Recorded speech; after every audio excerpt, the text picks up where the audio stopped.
നമസ്കാരം. കാഴ്ചപ്പാടിൽ ആൾ ലക്ഷദ്വീപിലേക്ക് ചെയ്യാൻ ആഗ്രഹിക്കുന്ന കുറേ കാര്യങ്ങൾ എന്നോട് ഷെയർ ചെയ്തു. എനിക്കതിലൊക്കെ ഭയങ്കര ഞാൻ എന്താണോ ആഗ്രഹിക്കുന്നത് അതേപോലെ ഒരാൾ. ഇത് ഐഷ സുൽത്താന, ലക്ഷദ്വീപുകാരിയാണ്.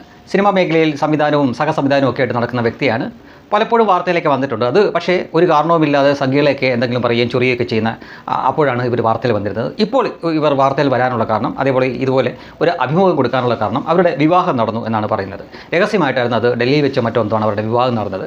ഇവർ മുൻപും മറ്റൊരാളെ വിവാഹം കഴിച്ചിട്ടുണ്ടായിരുന്നു. ആ ബന്ധമൊക്കെ വേർപിരിഞ്ഞതാണ്. പിന്നീട് അവരുടെ ഇപ്പോൾ വിവാഹം നടന്നു. അത് രഹസ്യമായിരുന്നു. എന്നാൽ വാട്സപ്പ് ഗ്രൂപ്പിലൂടെയും മറ്റുമൊക്കെ അത് പുറത്തായപ്പോൾ അവർ തന്നെ ഞാൻ വിവാഹം കഴിച്ചു എന്ന് സമ്മതിക്കുകയും എങ്ങനെയാണ് ആ വിവാഹ ബന്ധത്തിലേക്ക് എത്തപ്പെട്ടത് എന്ന് ആ അഭിമുഖത്തിൽ പറയുന്നുണ്ട്. അതിലെ ഒരു പ്രധാനപ്പെട്ട ഭാഗം മാത്രമാണ് ഞാൻ നിങ്ങളെ എടുത്ത് കാണിച്ചത്. അതെന്തിനാണെന്ന് ചോദിച്ചു കഴിഞ്ഞാൽ, നിങ്ങൾ പലരും വിചാരിക്കും ഒരാളെ വിവാഹം കഴിച്ചുകൂടെ. ഇനി ഐഷ സുൽത്താൻ എന്ന വ്യക്തി മുസ്ലിമാണ്, വിവാഹം കഴിച്ചത് ഹിന്ദുവിനെ ആയിരിക്കാം, അല്ലെങ്കിൽ ക്രിസ്ത്യനെ ആയിരിക്കാം. അതിലിപ്പോൾ എന്താ, ഇത് ജനാധിപത്യ രാജ്യമല്ലേ? അതൊന്നും എൻ്റെ വിഷയമല്ല, നിങ്ങളുടെയും വിഷയമല്ല.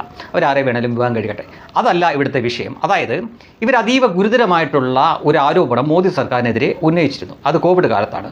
കോവിഡ് പോലെ ഒരു മഹാമാരിയെ ലക്ഷദ്വീപ് ജനങ്ങളുടെ മേൽ ഒരു ബയോ വെപ്പണായിട്ട് പ്രയോഗിക്കുന്നു മോദി സർക്കാർ എന്നായിരുന്നു അവരുടെ അതീവ ഗുരുതരമായിട്ടുള്ള ഒരു ആരോപണം. അന്നത് നമ്മുടെ ചാനലുകളിലെല്ലാം വാർത്തയായതാണ്.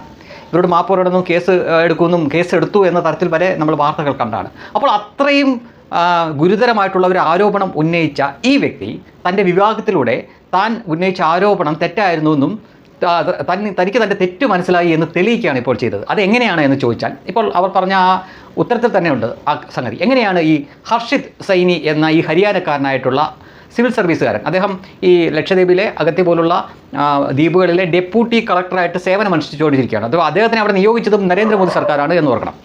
ഇവിടെയാണ് ഈ സംഗതിയുടെ പോയിന്റ് ഇരിക്കുന്നത്.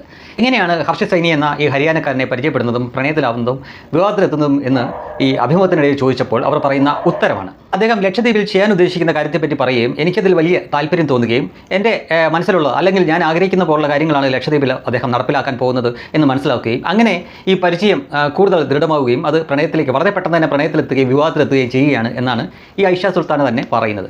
അവിടെയാണ് ശരിക്കും ശ്രദ്ധിക്കേണ്ടത്. അപ്പോൾ ഇവർ ആരോപിച്ച ആ ഗുരുതരമായിട്ടുള്ള കാര്യം എവിടെ കിടക്കുന്നു, അവിടുത്തെ യാഥാർത്ഥ്യം എവിടെ കിടക്കുന്നു, എന്ത് ബേസിലാണ് അവർ അത്രയും ഗുരുതരമായിട്ടുള്ള ഒരു ആരോപണം നരേന്ദ്രമോദി സർക്കാരിനെതിരെ അവർ ഉന്നയിച്ചത്? അവിടെ കോവിഡ് പോലെ ഒരു മഹാമാരിയെ ലക്ഷദ്വീപ് ജനങ്ങളുടെ മേൽ പ്രയോഗിക്കാൻ പോകുന്നു എന്ന് പറഞ്ഞ അവർ ഒടുവിൽ അവിടെ നരേന്ദ്രമോദി സർക്കാർ തന്നെ നിയോഗിച്ച ഒരു ഡെപ്യൂട്ടി കളക്ടറെ പരിചയപ്പെടുകയും അയാളുടെ നാവിൽ നിന്ന് തന്നെ അവിടെ ചെയ്യാൻ പോകുന്ന നല്ല കാര്യങ്ങളെപ്പറ്റി മനസ്സിലാവുകയും ഒടുവിൽ അയാളെ തന്നെ വിവാഹം കഴിച്ചതിലൂടെ താൻ മുൻപ് ആരോപിച്ചിരുന്ന കാര്യമെല്ലാം തെറ്റാണ് എന്നവർ സത്യത്തിൽ സമ്മതിക്കുകയാണ് ചെയ്യുന്നത്. ഇനി അവർ മനസാക്ഷിയുള്ള, അതായത് തെളിമയുള്ള ഒരു സ്ത്രീയാണ് എങ്കിൽ ഏറ്റവും ലളിതമായിട്ട് ചെയ്യേണ്ടത് അന്നത്തെ ആരോപണം പിൻവലിച്ചിട്ട് നരേന്ദ്രമോദി സർക്കാരിനോട് മാപ്പ് പറയുകയാണ് യഥാർത്ഥത്തിൽ ഈ ഐഷ സുൽത്താന ചെയ്യേണ്ടത്.